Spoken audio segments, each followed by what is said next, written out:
These are some pictures of the heritage garden.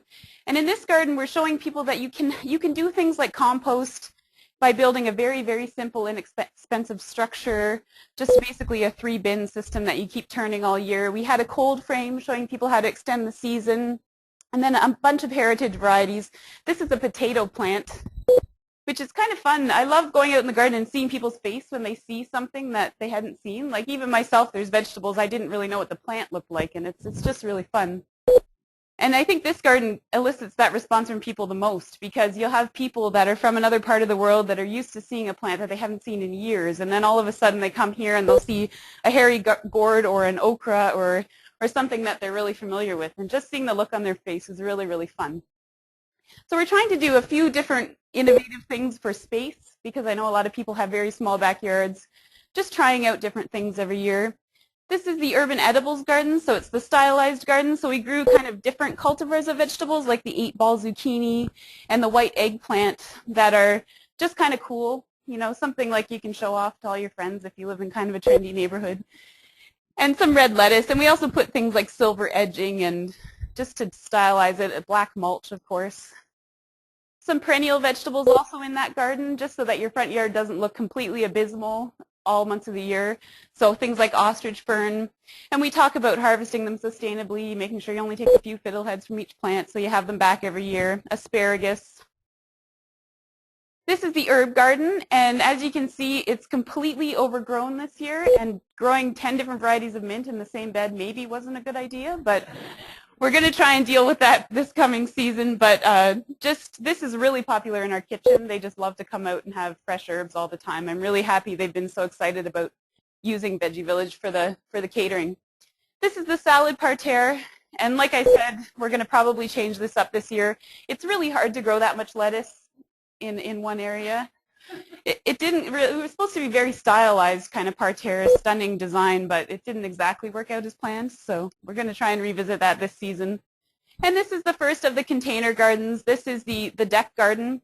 So having raised planters that are actually deep enough to hold enough soil so that you can overwinter perennial vegetables. We have strawberries and blueberries that held over this year. So that was kind of neat. This is the inexpensive garden, so you'll see it's just basically reused materials, but people are still getting food out of it.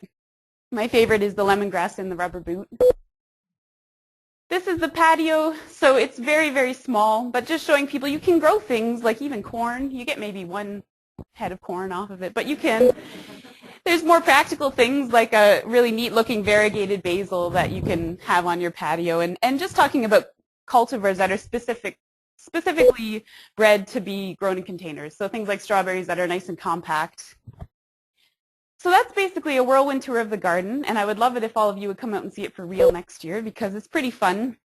We've done a couple of things to try and engage people in the garden. This was done by our interpretation coordinator. Basically what she did is she personified all the gardens. She gave a little story, basically picked one person and then told their story, why they cared about gardening, why they cared about eating locally, and lastly, why they signed the Veggie Village pledge. So I think we're just trying to show people that other people care about eating local and that they should too. And we added cell phone tours this year so that if people are out there passively looking at the garden and there's no one around, which is often the case at our garden because we don't have a lot of staff, they can get a bit more further information about the garden with their cell phone.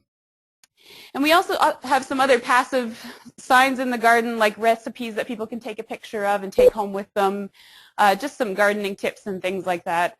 Just trying, it's very, very passive kind of marketing sort of thing, but I think that it really shows people how, if they want to sign the pledge, it gives them some tips and tricks on how to fulfill it. And this is our interpretive zone that's in the middle of the garden, just giving people information about why eating local is important. And we have our gigantic carrot, which we're trying to fill up. We are at about 1,200 right now. And hoping to get to 2,000. We were actually, our original goal was to get to 2,000 in the very first year, which we were very, very far off from. And I think there's lots of reasons why that is, but I'll talk a little bit more about that. So this is what we're asking people to do. Eat one locally grown produce in at least one meal a week for a year. So it's not very much at all. Basically, you can eat an apple 52 times in the year and fulfill your pledge. So it's very, very low expectation. And we found nobody wanted to sign it. Nobody just passively walked into the garden and signed the pledge, which I guess is to be expected, because to be honest, I don't do things like that. I don't walk passively by something and decide to take on the cause. So in the winter time, the garden opened in September, so it was kind of a bad time of year to really engage gardening crowd, but we did have a winter exhibit going on in the building. So we took that opportunity and all the people that were flowing through that exhibit to talk about eating locally, talked about how to eat local in the winter. We had this little display in our main building, but we decided we need to give people an incentive to sign up for the pledge. So we did that by, we had an argument whether it should be only local produce as a reward or if we should put something that maybe would appeal to a wider audience like an iPod Nano. So the way we settled the argument is we had both prizes as part of the draw.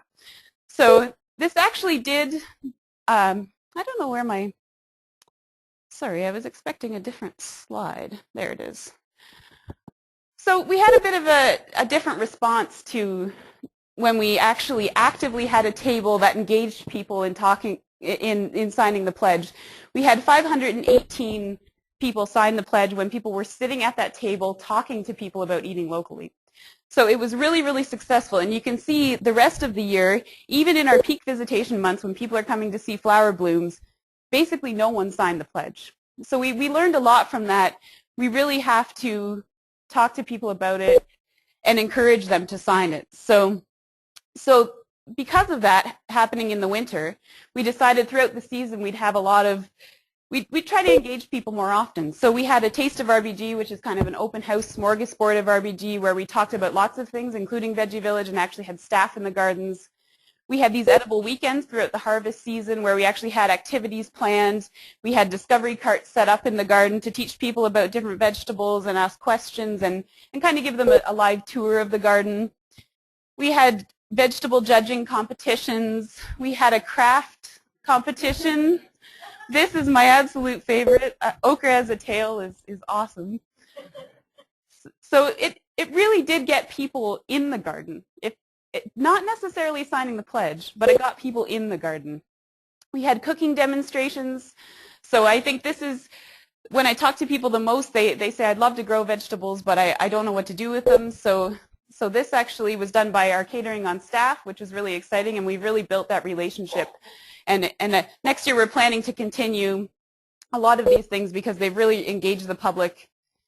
And I think that the vegetable garden is really brought people to RBG. I know when I first started working there 4 years ago, it was kind of like, what do you do at RBG? What's there to see? That sort of thing. And I think because the local food movement is so popular right now, having a veggie garden that's relevant to people gets them in, and then we can talk about other plant collections. But it's been really fun. We have a long way to go. We haven't really been that successful at the social marketing with this garden, well, based on our pledge results. But we're moving forward with this, planning it right now, and hoping to make some improvements in the coming year. So if everyone wants to sign the pledge, I encourage you to do so. I have some paper pamphlets, but it's also available online. And thank you very much for listening.